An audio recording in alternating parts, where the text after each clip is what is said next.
Hello students, welcome to study science channel. मैं प्रफुल्ल महाजन आज आपके साथ लेकर आया हूँ टाइप्स ऑफ ब्रेकिंग सिस्टम, जो कि थ्योरी ऑफ मशीन का बहुत ही इंपॉर्टेंट सब्जेक्ट है। और आज हम पिछली क्लासेस में जैसे कि हमने पढ़ा था, ब्रेक की इंट्रोडक्टरी क्लास थी जिसमें हमने ब्रेक के बारे में पढ़ा था कि ब्रेक क्या सिस्टम होता है, किस किस तरह से ब्रेक का यूज हम कर सकते हैं। और उसी को आगे बढ़ाते हुए आज के इस टॉपिक में हम डिस्कस करेंगे कि टाइप्स ऑफ ब्रेकिंग सिस्टम, कि ब्रेकिंग सिस्टम को हम किस तरीके से क्लासिफाई कर सकते हैं और कितने तरीके से इन्हें बांटा जा सकता है। तो चलिए बिना किसी देरी के अलग अलग ब्रेकिंग टाइप को हम पढ़ते हैं।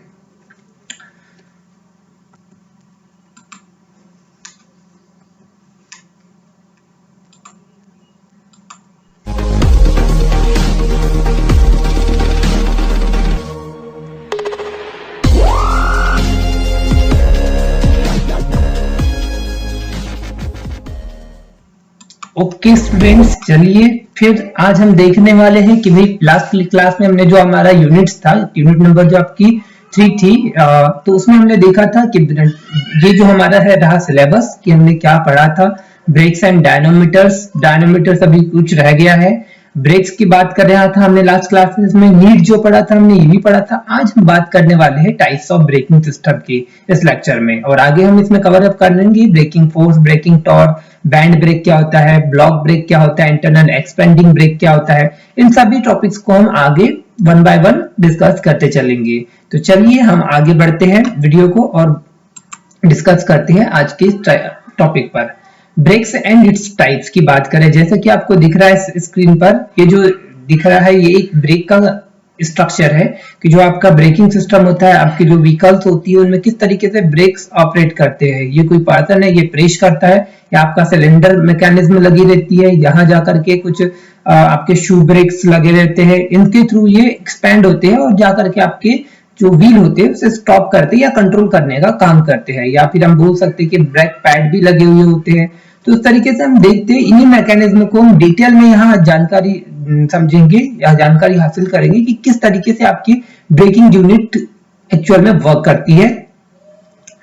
जैसा कि आपको दिख रहा है कि आप साइकिल चलाते हो या चाहे मोटरसाइकिल चलाते हो, है ना, या फोर व्हीलर चलाते हो, इन सभी में अलग अलग टाइप के आपको उसको कंट्रोल करने के लिए या इमीडिएटली आपके सामने अगर कोई आ जाता है तो उसे रोकने के लिए आप अपने ब्रेक्स का यूज करते हैं और किसी अनहोनी से अपना बचाव करते हैं। ठीक है, तो इस तरह से हम देखेंगे कि ये ब्रेक की हमने क्लासिफिकेशन किस तरीके से किया है कि भाई यूनिट्स तो आपकी अलग अलग है, तो इन अलग अलग यूनिट्स में आपके ब्रेकिंग सिस्टम किस तरीके से वर्क करते हैं। ठीक है, तो आज 19 के बारे में हम, जैसे मान लीजिए साइकिल में आपके कुछ अलग टाइप के ब्रेक्स दिख रहे हैं, आपके जो फोर व्हीलर का जो व्हील है इसमें कुछ अलग टाइप के व्हील हो गए, ब्रेक्स हो गए। या फिर आप अगर टू व्हीलर की बात कीजिए और ट्रेन की बात कीजिए, मतलब जितने भी आपकी ट्रेवल्स की जितने भी मीन्स है ना, आवागमन के जितने भी साधन है, उनमें अलग अलग तरीकों से ब्रेकिंग सिस्टम यूज किया जाता है। ठीक, तो आज उसी के बारे में चर्चा करने वाले हैं।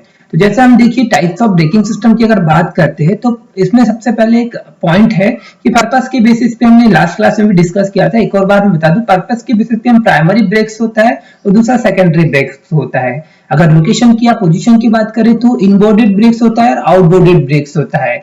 अगर कंस्ट्रक्शन की अगर हम बात करते हैं तो व्हील माउंटेड ब्रेक्स होता है और ट्रांसमिशन माउंटेड ब्रेक्स होता है। और साथ ही अगर on the basis of drivers ergonomics, तो उसके बेसिस पे बात करें, अगर ड्राइवर्स किसी ब्रेक्स को ऑपरेट कर रहा है तो वो किस बेसिस पे कर रहा है, तो एक होता है आपका फुट ब्रेक्स एंड सेकंड होता है आपका हैंड ब्रेक्स। ये जो लोकेशन है, पोजीशन के बेसिस पे इसे आप एक्सटर्नल एक्सपेंडिंग ब्रेक और इंटरनल एक्सपेंडिंग ब्रेक भी आप कह सकते हैं। ठीक है, इंटरनल हो गया और ये एक्सटर्नल हो गया।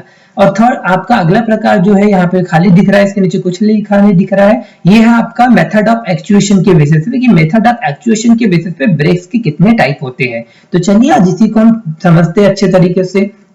ठीक, मेथड ऑफ एक्चुएशन के बेसिस पे हम देखें तो आपके जो हेड जो है थोड़े डार्क ब्लैक कलर से जो दिख रहा है, मैकेनिकल ब्रेक्स होता है, दूसरा होता है हाइड्रोलिक ब्रेक्स होता है और तीसरा होता है आपका पावर ब्रेक्स होता है। बात करते हैं अगर मैकेनिकल ब्रेक्स की, तो जो ड्रम ब्रेक होता है ये मैकेनिकल ब्रेक्स की कैटेगरी में ही आता है।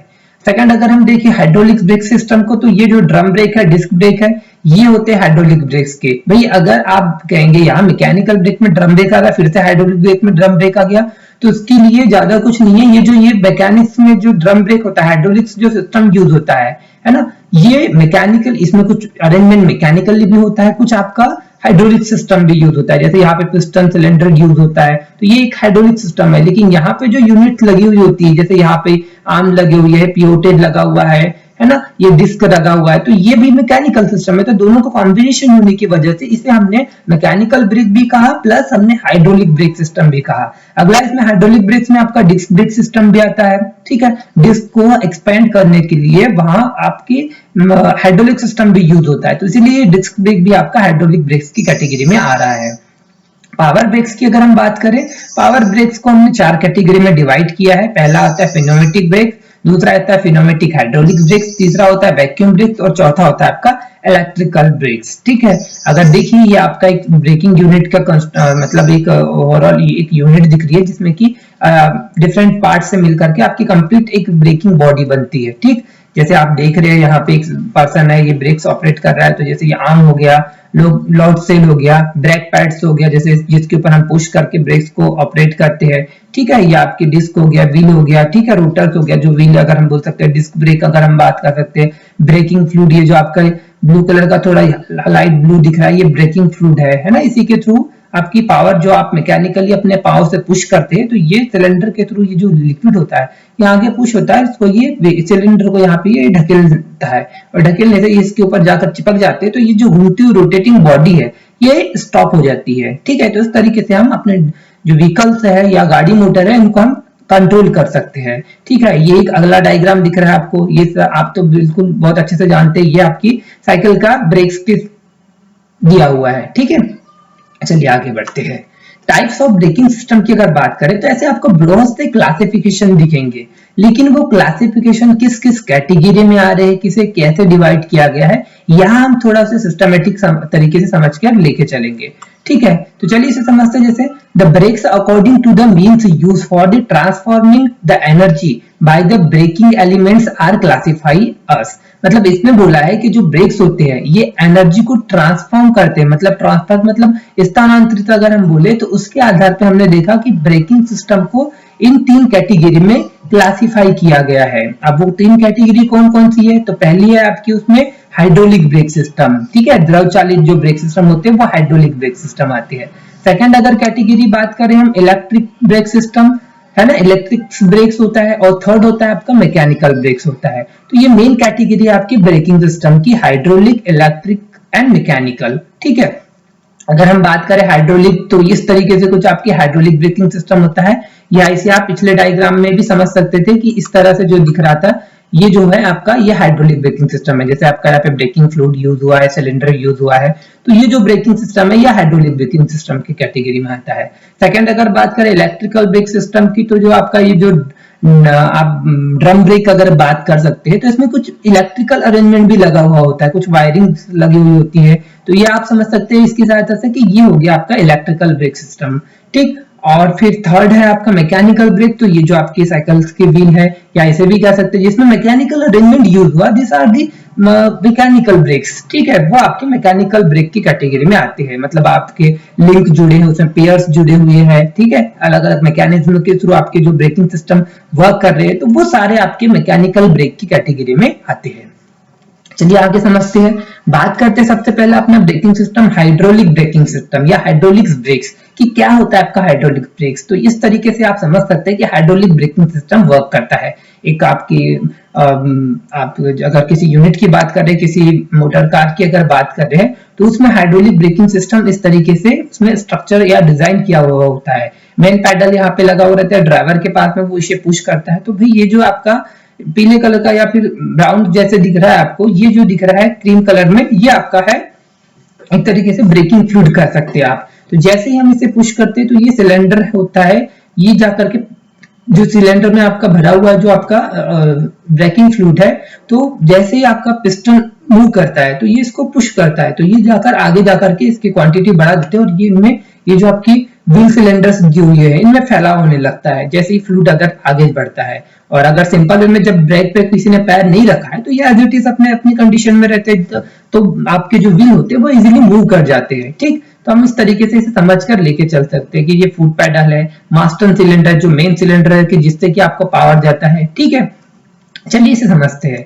The brakes which are actuated by the hydraulic pressure are called hydraulic brakes. मतलब इसमें कहने की बात ये समझाने का प्रयास किया है कि जो ब्रेकिंग सिस्टम हाइड्रोलिक प्रेस के थ्रू, मतलब आप हाइड्रोलिक यानी द्रव के दबाव के थ्रू उससे आप ब्रेक लगा रहे हैं, तो वो जो उस तरह के ब्रेक कहलाते हैं आपके, वो हाइड्रोलिक ब्रेक कहलाते हैं, ठीक।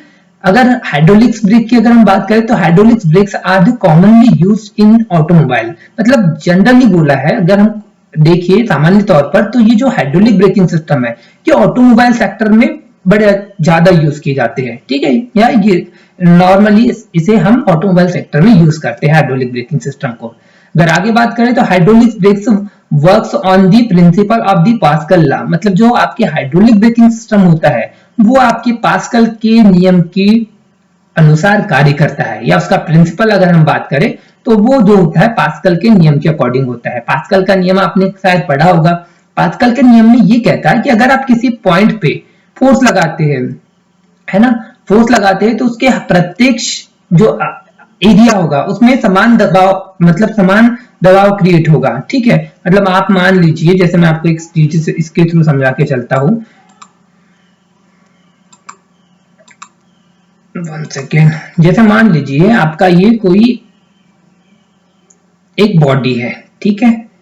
अब इस बॉडी में आपने क्या काम किया कि यहां से आप कोई स्मॉल अमाउंट, कोई एफ अमाउंट का कोई प्रेशर यहाँ पे आप क्रिएट कर रहे हैं, एफ प्रेशर लगा रहे हैं या पी प्रेशर लगा रहे हैं। तो क्या काम करेंगे, अगर आप यहाँ से प्रेशर की इंटेंसिटी चेक करेंगे तो यहाँ भी पी होगा, यहाँ भी पी होगा, यहाँ भी पी होगा, यहाँ भी पी होगा। मतलब आप यहाँ पे जितना प्रेशर क्रिएट करते हैं वो आप किधर भी आप ओपन कीजिए तो इसके प्रत्येक एरिया में, हर एक, यहाँ से अगर आप यहाँ से होल्ड करके अगर प्रेशर चेक करते हैं कि कितना प्रेशर होगा तो वही इसमें पी प्रेशर होगा। तो इस तरीके से समझ सकते हैं कि आपके पास्कल के नियम के अकॉर्डिंग जो आपके हाइड्रोलिक ब्रेकिंग सिस्टम है ये कार्य करते हैं। शायद आप लोगों को समझ गया होगा। सबसे अच्छे से अगर आपको नहीं भी आया तो बहुत अच्छे से समझिए कि भाई आपने एक पॉइंट, जो मेन सिलेंडर था इसमें आपने प्रेशर लगाया, तो भाई एक जगह आपने प्रेशर लगाने से इन चारों जगह में समान प्रेशर क्रिएट हो गया। भाई अगर आप चाहे नॉर्मली अगर आप किसी एक बॉडी के ऊपर प्रेशर लगा रहे हैं तो जरूरी थोड़ी कि हर जगह में बराबर ही लगेगा, लेकिन जो लिक्विड है इसमें एक ये प्रॉपर्टी बहुत अच्छी होती है कि अगर आप किसी एक पॉइंट पे इस पे जितना प्रेशर लगाते हैं तो उसके हर एक एरिया में समान आपको प्रेशर मिलेगा, ठीक है। तो इस तरीके से हम समझकर लेके चल सकते हैं और इसी का हमने एप्लीकेशन बेसिस पे जो आपके हाइड्रोलिक ब्रेकिंग सिस्टम है पास्कल के नियम का उपयोग किया, ठीक है। अगर हम दूसरे तौर पे देखिए, इसे कंपैरिजन करके देखते हैं। अगर हमें सभी को रोकना होता तो यहाँ पे अलग ब्रेक लगाना होता, यहाँ पे अलग ब्रेक लगाना होता, यहाँ पे अलग ब्रेक लगाना होता, यहाँ पे अलग। इन चारों यूनिट में हमको अलग अलग ब्रेकिंग सिस्टम, मतलब गाड़ी में जो भी बैठे सबके पास एक एक ब्रेकिंग सिस्टम होगा और सभी लोग ब्रेक लगाएंगे तभी आपकी गाड़ी रुक पाती। लेकिन अगर हमने पास्कल लॉ को देखा तो भाई एक हमने मास्टर सिलेंडर से इन चारों के कनेक्शन दे दिया और यहाँ हम प्रेशर लगा रहे हैं तो वो इक्वल अमाउंट में सभी व्हील्स में प्रेशर जाकर के लग रहा है और आपकी गाड़ी स्टॉप हो रही है, ठीक है। तो इस तरीके से हम इसे समझ सकते हैं।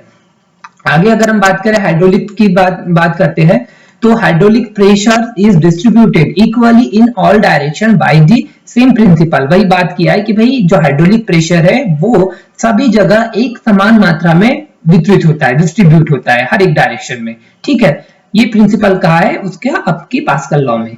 Same line of pressure will be exerted on wheels. मतलब उसमें वही कहा है कि सेम जो जैसे आप बोले हैं कि भाई अगर आप रोकते तो ऐसा नहीं कि एक में भेदभाव करेगा कि पास वाले तो उसमें जल्दी लगेगा और दूर वाले में तो उसमें कम लगेगा, नहीं, सभी में समान प्रेशर लगेगा और समान प्रेशर तो उसको वो रोकने का काम करेगा। The hydraulic pressure is the same, but the applied force can be changed by the piston size।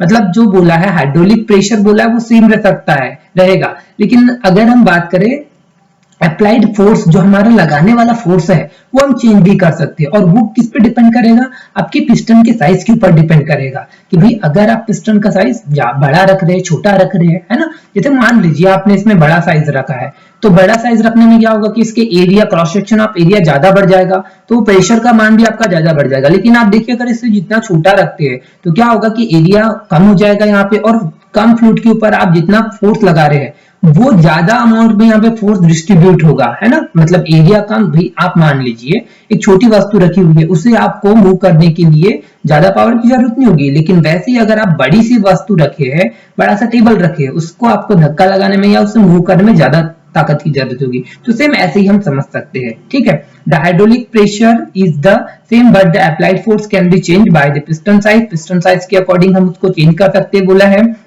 Applied force को। The applied pressure can be raised or lowered by the piston size, वही इसमें बात किया। अगर हम example की बात करें जो आपके हाइड्रोलिक ब्रेक्स होते हैं, तो पंप्स और hydraulic breaks and fluid agitator, ये जो आपके एग्जांपल है आपके हाइड्रोलिक ब्रेकिंग सिस्टम के एग्जांपल है, ठीक है। चलिए आगे बढ़ते हैं।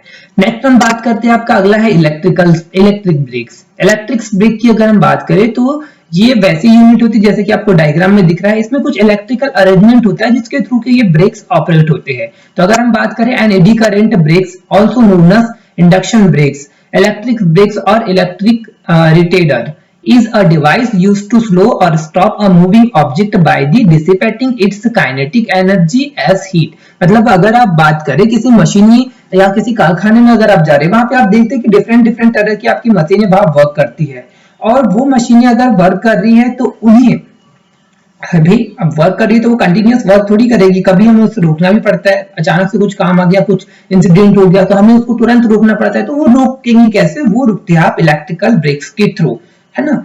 तो हमने वहां पे बात किया, तो इस तरीके से हम समझ सकते हैं कि ये जो डिवाइस होती है ये आपके ब्रेक्स, जो आपके मशीन्स के अलग अलग कंपोनेंट्स है उसको आपको रोकने के काम में आती है। और वो काइनेटिक एनर्जी, भाई मूविंग बॉडी है तो उसमें काइनेटिक एनर्जी होगी, और उस काइनेटिक एनर्जी को वो हीट में कन्वर्ट करके आगे रिलीज कर देती है एटमॉस्फेयर में, ठीक। एग्जांपल की अगर हम बात करें तो generator and eddy currents brakes, ये जो आपके है ये इलेक्ट्रिकल ब्रेक्स के एग्जांपल है, ठीक। चलिए आगे बढ़ते हैं।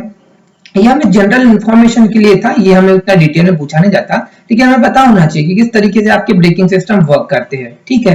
ये आपके कुछ इलेक्ट्रिकल ब्रेक्स के डायग्राम है, इसे आप समझ सकते हैं कि किस तरीके से कुछ मशीन्स लगी हुई है, ठीक है। चलिए आगे बढ़ते हैं। थर्ड आपका है आपका मैकेनिकल ब्रेक्स। मैकेनिकल ब्रेक की अगर हम बात करें तो mechanical brakes according to the direction of the acting force may be divided into following two group. मतलब बोला है कि मैकेनिकल ब्रेक्स होते हैं, ठीक है, ये फोर्स की जो डायरेक्शन है, किस डायरेक्शन में फोर्स लग रहा है उसके अकॉर्डिंग हमने इसे दो कैटेगरी में डिवाइड किया है। एक पहली बात किया है रेडियल ब्रेक्स और दूसरी बात किया है इसमें एक्सियल ब्रेक्स, ठीक है। मैकेनिकल ब्रेक्स जैसे आपको मैकेनिकल कंपोनेंट दिखते हैं, इसे देख करके आप समझ सकते हैं कि मैकेनिकल ब्रेक्स इस तरीके से वर्क करते हैं। लेकिन रेडियल और एक्सियल ब्रेक्स को समझने से पहले हम मैकेनिकल ब्रेक्स को हमारे सिलेबस के अकॉर्डिंग क्या क्या हमें चीजें पूछी जाती है उसके अकॉर्डिंग हम उसका क्लासिफिकेशन थोड़ा देख लेते हैं, और आगे हम इसे बिल्कुल आगे डिस्कस करेंगे कि इसके लिए आपके एक सेपरेट वीडियो बना जाएगा कि क्या होता है रेडियल एंड क्या होता है आपका एक्सियल ब्रेक्स। चलिए थोड़ा क्लासिफिकेशन देख लेते हैं। मैकेनिकल ब्रेक्स की अगर बात करते हैं हम, तो इसे हमने दो कैटेगरी में डिवाइड किया गया है अकॉर्डिंग टू अवर सिलेबस। भाई बार बार मैं कह रहा हूं, अभी जो हमारा सिलेबस है उसके अकॉर्डिंग मैंने ये ग्राफ डायग्राम प्लॉट किया है, तो उसके अकॉर्डिंग हम देखें तो दो तरह के आपके क्लासिफिकेशन होता है। जैसा कि हमने बात किया शू ब्रेक्स, जो ड्रम ब्रेक्स होते हैं, और बेंड ब्रेक्स होते हैं, ये दो क्लास में से हम डिवाइड किया है हमने मैकेनिकल ब्रेक को। शू ब्रेक की अगर हम बात करते हैं, शू ब्रेक को हमने फिर से दो कैटेगरी में डिवाइड किया है, एक होता है एक्सटर्नल शू ब्रेक्स और दूसरा होता है आपका इंटरनल शू ब्रेक्स, ठीक है। और बैंड ब्रेक की अगर हम बात करें तो बैंड ब्रेक को हमने फिर दो कैटेगरी में डिवाइड किया है, एक होता है बैंड ब्रेक और दूसरा होता है बैंड एंड ब्लॉक ब्रेक, ठीक। इंटरनल शू ब्रेक की अगर हम देखें तो इंटरनल शू ब्रेक को हमने तीन कैटेगरी में क्लासिफाई किया है, मैकेनिकल, हाइड्रोलिक, फिनोमेटिक, ठीक है। अगर बैंड ब्रेक को हमने बात करें तो सिंपल होता है और डिफरेंशियल होता है, ये दो तरह के आपके बैंड ब्रेक वर्क करते हैं, मतलब क्लासिफाई किया हमने। अगर हम बैंड एंड ब्लॉक ब्रेक को भी बात करें तो यहाँ मैंने कुछ लिखा नहीं, इसका मीनिंग ये है कि बैंड एंड ब्लॉक ब्रेक भी एक सिंपल टाइप का होता है और दूसरा होता है आपका डिफरेंशियल, ठीक है। तो आई होप आपको चीजें समझ में आ रही होगी। भाई इस डायग्राम को बहुत ज्यादा ये मत लीजिएगा कि भाई आगे तो ये क्लासिफिकेशन था अब ये क्लासिफिकेशन है, ये आपका एज अ जनरल वे में आपको चीजों को समझने के लिए ब्लॉक डायग्राम है, ठीक है, फ्लो डायग्राम। चलिए ड्रम ब्रेक की अगर हम बात करते हैं, जो कि जैसा कि हमारा मैकेनिकल ब्रेक का पहला टाइप है, ड्रम ब्रेक आप इस तरीके से समझ सकते हैं, ये आपकी ड्रम ब्रेक जो होता है उसके कंपोनेंट्स होते हैं, जैसे दिख रहा है आपका ब्रेक पैडल होता है, ब्रेक बूस्टर होता है, मास्टर सिलेंडर होता है, ब्रेक ऑयल्स होता है जो कि यहाँ पे मूव करता है, व्हील सिलेंडर होता है, ये जो होता है ये पिस्टन दिखा आपको। अगर ब्रेकिंग लाइनिंग की बात करें तो ये बाहर ब्रेक शू होते हैं, इसके बाहर ब्रेकिंग लाइनिंग्स लगी होती है, ठीक है, जो कि फ्रिक्शन क्रिएट करती है। ब्रेकिंग शू जैसे कि मैंने बताया 2 जोड़ों में होते हैं ये ब्रेकिंग शू, और ये ब्रेक ड्रम होता है। तो इस तरीके से हमने देखा कि ये हमारा ब्रेकिंग सिस्टम का पूरा ओवरऑल यूनिट होता है, ठीक। अब बात करते हैं कि ये वर्क कैसे करता है। तो जैसे देखिए हमने इसके ऊपर प्रेस किया, यहाँ हमारा ब्रेकिंग फ्लूइड रखा हुआ है, ब्रेकिंग फ्लूइड में आपका यहाँ पे पिस्टन सिलेंडर एक यूनिट रखी हुई है। जैसे हम इसके ऊपर पुश करते हैं तो ये जो फ्लूइड होता है ये आगे की तरफ मूव करता है, मूव करने से ये जो आपका पिस्टन रखा हुआ है यहाँ आपका ब्रेकिंग फ्लूइड पहुंच जाता है, और पहुंचने के बाद में जैसे बीच में जाता है तो दोनों साइड यहाँ पे फिर से 2 सिलेंडर लगे हुए होते हैं, व्हील सिलेंडर।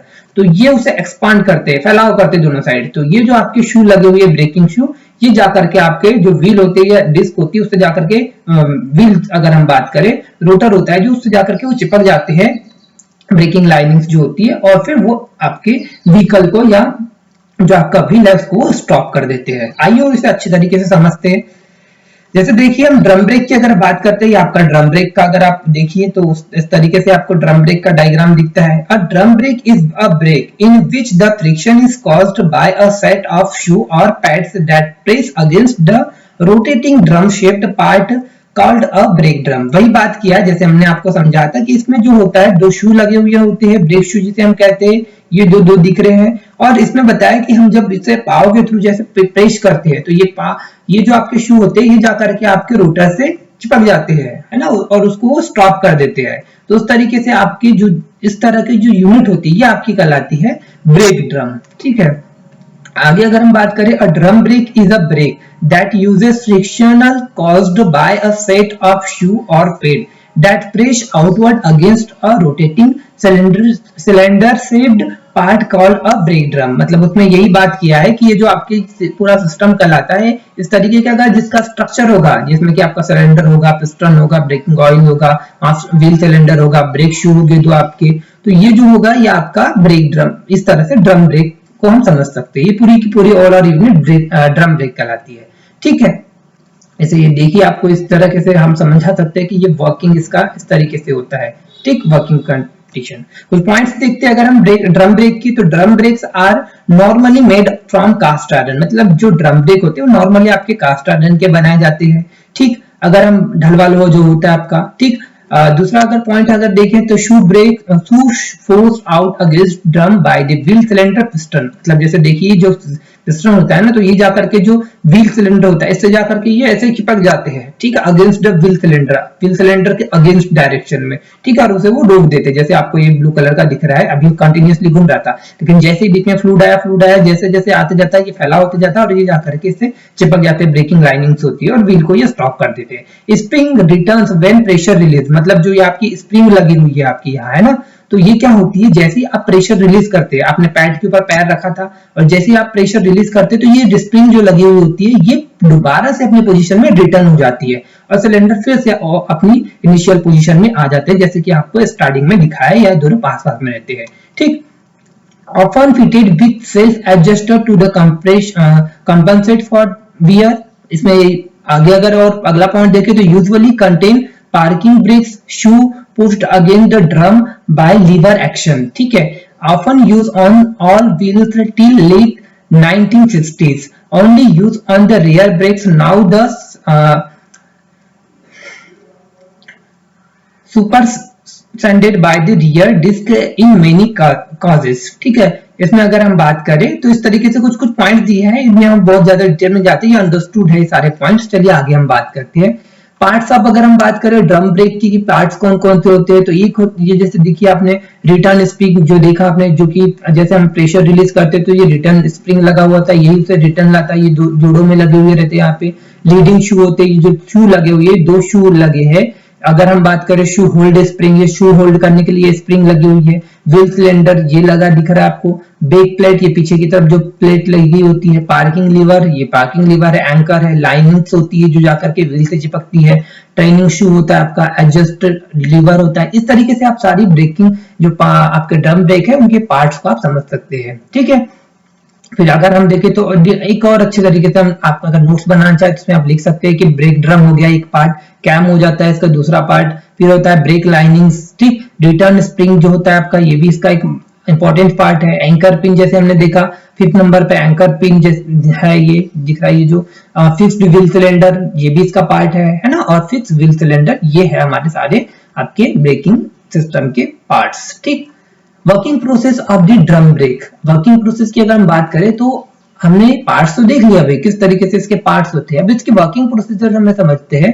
तो आपने देखा कि drum brakes works on the same principle as the disc brake, जो आपके ड्रम ब्रेक होते हैं ये सेम टू सेम आपके डिस्क ब्रेक के जैसे ही होते हैं, बस इसमें थोड़ा कुछ अंतर होता है, आज समझते हैं। So pressed again the rotating surface, मतलब जो इश्यू होते हैं है ना, ये रोटेटिंग जो सरफेस होती है इसके अगेंस्ट में जाकर के प्रेस होते हैं, ठीक, मतलब विपरीत जाकर के, मतलब ये ऐसे घूम रहे तो ये इसके ऊपर जाकर के ऐसे प्रेस हो जाएंगे, तो हम इस तरह से समझ सकते हैं कि ये इसके अगेंस्ट में रोटेटिंग सरफेस पे जाके प्रेस होते हैं, ठीक, दबाव डालते हैं और दबाव होने से उसके ऊपर वो फिर अच्छा रुक जाती है आपकी, या कंट्रोल हो जाती है, स्लो हो जाती है आपकी जो भी व्हील है, ठीक। In this system the that surface is called the drum, मतलब ये जो आपकी जो सरफेस होगी, ये जो आपका सरफेस कहलाएगा ये ड्रम कहलाएगा, ठीक। अगर हम बात करें तो drum breaks also has an adjuster mechanism and emergency brake mechanism and lots of spring, मतलब इसने बोला है कि ये एडजस्टेबल एक तरह का ब्रेकिंग सिस्टम होता है, मैकेनिक जो कि एक मैकेनिकल ब्रेकिंग सिस्टम है, और इसमें हम क्या कर सकते हैं कि बहुत सारे स्प्रिंग्स का भी अगर आप देखें तो यूज होता है, ठीक। तो the shoe are pulled away from the drum by the spring when the brakes are released, मतलब वही कहा आपने कि भाई जैसे हम पावर प्रेशर उसके ऊपर से रिलीज करते हैं तो स्प्रिंग के थ्रू जो शू होते हैं अपनी पुनः इनिशियल पोजीशन में, इस प्रारंभिक अवस्था में आ जाते हैं। तो इस तरीके से हम समझ सकते हैं कि आपका ब्रेकिंग सिस्टम यूज होता है, ठीक। ये पार्ट्स है इसके, आप और अच्छे से देखें तो इसमें भी समझ सकते हैं इसके पार्ट्स के बारे में। अगला बात करते हैं आपका डिस्क ब्रेक का, कि डिस्क ब्रेक क्या होता है। ज्यादा आज की वीडियो में हम डिस्क ब्रेक की बात नहीं करेंगे क्योंकि ये बहुत लंबा हो जाएगा वैसे वीडियो, तो हम इसे शॉर्टकट में लेके चलते हैं, ठीक है। डिस्क ब्रेक किस तरीके से वर्क होता है आप देखिए, इस तरीके से देख सकते हैं इसका डायग्राम के थ्रू कि ये डिस्क ब्रेक का एक यूनिट है। सिमिलरली ये आपको ड्रम ब्रेक के जैसा ही दिख रहा है, लेकिन कुछ कुछ पार्ट्स इसमें अलग होते हैं, जैसे उसमें आपके शू लगे होते हैं, वो शू इसमें नहीं लगे हुए थे, इसमें डिस्क लगी होती है। जैसे इसके पार्ट्स अगर हम बात करें तो कैलिपर पिन होता है, कैलिपर होता है, ब्लीड वॉल्व होता है, इंस्पेक्शन विंडो होता है जो कि हम उससे देख सकते हैं, ब्रेक पैड लगे हुए होते हैं, व्हील स्टड लगा हुआ होता है, डस्ट कैप लगी हुई होती है, व्हील हब होता है जो होता है, ये अगर वेंटिलेटिंग स्लॉट्स लगे हुए होते हैं जो ये दिख रहे हैं आपको, छोटे छोटे स्लॉट दिख रहे हैं, ठीक है। और ब्रेक डिस्क और रोटर जो आपकी गोल से दिख रही है, ब्रेक डिस्क है, रोटर आप कह सकते हैं, ठीक है। तो इस तरीके से आपका डिस्क ब्रेक का कंस्ट्रक्शन होता है। थोड़ा अगर हम बात करें डिस्क ब्रेक और जो ड्रम ब्रेक होता है, या ड्रम ब्रेक या डिस्क ब्रेक होता है, इनमें थोड़ा सा डिफरेंशिएट अगर हम देखें तो कैसे हम इसको दोनों को अलग मतलब इसको अंतर समझ सकते हैं। तो वो अंतर इसमें हम देखते हैं कि better ventilation properly than the drum brakes, मतलब वेंटिलेशन तो अगर आप बात करें वो क्यों लगा होता है, जैसे आपको इसमें दिख रहा है वेंटिलेशन लगा हुआ है, तो भाई जैसे अचानक से आप इसके ऊपर भाई कोई घूमती हुई वस्तु है उसके ऊपर आप अचानक से दूसरी वस्तु से कोई दबाव डाल रहे हो, उसे रोकने का प्रयास कर रहे हैं, तो उसमें फ्रिक्शन क्रिएट होगा, और फ्रिक्शन क्रिएट होने से वहां पे हीट रिलीज होगी। अब हीट रिलीज होगी तो भाई हीट में अगर क्या होता है, आप बीच बीच में वहां पे वेंटिलेशन देते हैं तो हीट क्या होती है, जल्दी से उसे जो आपकी रोटर होती है, डिस्क होती है, उसको जल्दी ठंडा कर देती है, अदरवाइज ये गर्म हो जाएगी। गर्म होने से इसके कांटेक्ट में जितने भी आए पार्ट्स है वो भी खराब हो जाएंगे, क्योंकि भाई हीट होने से उसका वियर होगा और भी काफी सारे उसमें डिस्टेंस जो होगी चीजें जनरेट होगी जो कि उसके लिए हार्मफुल होगी, ठीक है, नुकसान पहुंचाएगी। तो इस तरीके से हम समझ सकते हैं कि वेंटिलेशन उसमें लगा होता है। लो वेंटिलेशन प्रॉपर्टी, मतलब इसमें जो होती है वेंटिलेशन जो प्रॉपर्टी होती है लो दिखती है, ठीक है, इसमें अच्छी होती है ब्रेक ड्रम की, जो आपकी ड्रम ब्रेक है उसकी तुलना में डिस्क ब्रेक में जो वेंटिलेशन की प्रॉपर्टी होती है, मतलब एक तरह से हम कह सकते हैं तो ये जल्दी ठंडे हो जाते हैं, जल्दी हीट रिलीज कर देते हैं, ठंडे तो नहीं लेकिन हम कह सकते हैं कि इसमें जो जैसे ही हम ब्रेकिंग सिस्टम लगाते हैं, ब्रेक अपने ऑपरेट करते हैं, तो इसमें जो हीट जनरेट होती है तो उसे वो जल्दी रिलीज कर देते हैं ड्रम ब्रेक की कंपेरिजन में। डिस्क ब्रेक की अगर सेकंड प्रॉपर्टी जाने तो अगर होता है इसमें तो uniform wear of frictional force between the pads and disc, मतलब इसमें बोला है कि जो वियर जो होता है, वियर मतलब एक तरीके से हम बात कर सकते हैं घिसाव कहे के, तो इसमें बोला है कि एक समान इसमें घिसाव होता है जो होता है पैड्स एंड डिस्क के बीच में, जो पैड लगा हुआ होता है, जैसे हम देख सकते हैं इसमें पैड जो बोल रहा है, ये पैड जो कि रोकने का काम करता है, इससे जो ये मूव होती है डिस्क आपकी, तो इसमें ये पैड्स के थ्रू हम इसे रोकते हैं।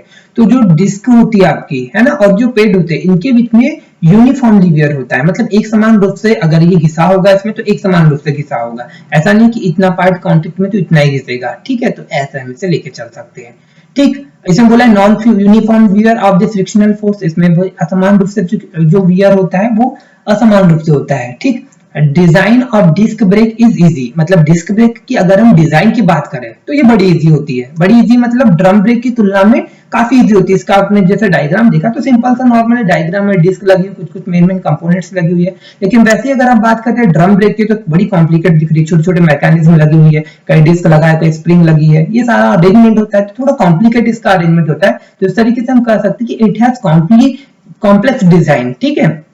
अगर अगला पॉइंट बात करें तो disc brake have low weight, मतलब जो डिस्क ब्रेक होता है उसका वेट भी काफी लो होता है, कम वेट होता है इसका। अगर ड्रम ब्रेक की बात करें तो 20% मोर वेट देन डिस्क, जो डिस्क ब्रेक की तुलना में इसका जो ड्रम ब्रेक का वेट होता है वो काफी जाता है। ऑब्वियसली भाई इसमें कम पार्ट्स लगे हुए हैं, कम कॉम्प्लिकेटेड बॉडी है तो इसका वेट भी कम होगा, है ना, और इसका भी ज्यादा कॉम्प्लिकेटेड पार्ट्स भी, वेट भी ज्यादा होगा। It has better anti fade characteristics, और इसमें बोला है it has poor anti fade characteristics, मतलब वही जो बात किया है, जो उसमें क्षरण वगैरह होता है उसकी बात किया है, ठीक। अगर बात करें replacing of the frictional plate easily, pads easily, मतलब जो इसमें फ्रिक्शन पैड्स लगे हुए होते हैं, जब अभी घिसा होगा तो ये पैड्स के कारण ही भाई कोई चीज होती है। जैसे आपके बाइसिकल में ही ले लीजिए, बाइसिकल में जो उसके शू होते हैं वो घिस जाते हैं, तो आप उसे ऐसा तो नहीं कि पूरा का पूरा ब्रेकिंग जो यूनिट होती है उसको भी पूरा चेंज करते हैं, नहीं, फिर आप उसके शू चेंज करते हैं। तो वो शू क्या होते हैं भाई, आपके जो व्हील होता है साइकिल का, उसके कांटेक्ट में आने से, लगातार आने से हीट रिलीज होते हैं, वो घिस जाते हैं, तो उसे आप चेंज कर लेते हैं। तो सेम वैसे ही हम समझ सकते हैं कि डिस्क ब्रेक में जो होता है, आपके जो पैड्स लगे हुए होते हैं, जो पैड दिख रहे हैं, इसे भी हम इजीली चेंज कर सकते हैं और दूसरे लगा सकते हैं, ठीक है। और इसमें बोला है कि replacing of the frictional press is difficult, मतलब इसमें जो होता है फ्रिक्शनल पैड अगर हम रिप्लेस कर रहे हैं तो बड़ा डिफिकल्ट होता है उसे रिप्लेस करना, ठीक है। अगर आगे हम बात करते हैं तो total frictional area of the pads on the disc is less, total frictional area of the pads in drums are more compare, ठीक है। ये इस तरह से हम इसको समझ सकते हैं, ठीक है। तो आगे आज हमने जो डिस्क ब्रेक होता है और ड्रम ब्रेक होता है, इन दोनों का क्लासिफिकेशन देखा। अगली ये आप डायग्राम के थ्रू और अच्छे तरीके से समझ सकते हैं कि देखिए कितना कॉम्प्लिकेटेड इसका शेप दिख रहा है। डिस्क ब्रेक आपका नॉर्मल सी डिस्क लगी होती है, कुछ कुछ मेन कंपोनेंट लगे हुए होते हैं। तो ये आज हमने देखा। अगले आपके जो अगला लेक्चर होगा उसमें हम डिस्क ब्रेक की और डिटेल में जानकारी लेंगे, और आगे हम देखेंगे कि ड्रम ब्रेक के भी कुछ टाइप्स होते हैं जो कि आपके एग्जाम में पूछे जाते हैं, ठीक है। तो इस तरीके से हम चीजों को लेकर चल सकते हैं। तो चलिए, आप अगर वीडियो को अगर ध्यान से देख रहे हैं तो प्लीज वीडियो को लाइक और सब्सक्राइब कीजिएगा, ठीक है। ये आपके डिस्क जो आपका होता है डिस्क ब्रेक है, और ये ड्रम ब्रेक है। ये आप एनिमेशन के थ्रू समझ सकते हैं कि ये डिस्क ब्रेक वर्क करता है कि जैसे व्हील घूम रहा है और इसके ऊपर पैड्स जैसे आपने पुश किया तो पैड्स से ये चिपक गया, ठीक। तो आपका जो व्हील होगा वो स्टॉप हो जाएगा, ठीक है। दोनों साइड पैड्स लगे होते हैं और ऐसा रोक देते हैं। और इसमें होता है कि जैसे देखिए हमने इसे पुश किया ब्रेकिंग सिस्टम के थ्रू, तो ये जो शू होते हैं जाकर के ये इससे चिपक जाते हैं, व्हील से चिपक जाते हैं, ठीक है। ये आपकी होती है जो लाइंस लगी हुई होती है, ठीक है। तो उस तरीके से हमने, आई होप कि आपको चीजें बहुत अच्छे तरीके से समझ में आई होगी। और ये आज हमने समझा कि किस तरीके से अलग अलग कंपोनेंट्स के थ्रू आपकी ब्रेकिंग यूनिट बनी हुई होती है, ठीक है। और इस तरीके से आप वीडियो को लाइक और सब्सक्राइब जरूर कर दीजिएगा, और आगे बताइएगा कि आपको और भी कौन से टॉपिक समझने हैं। तो थैंक यू वेरी मच।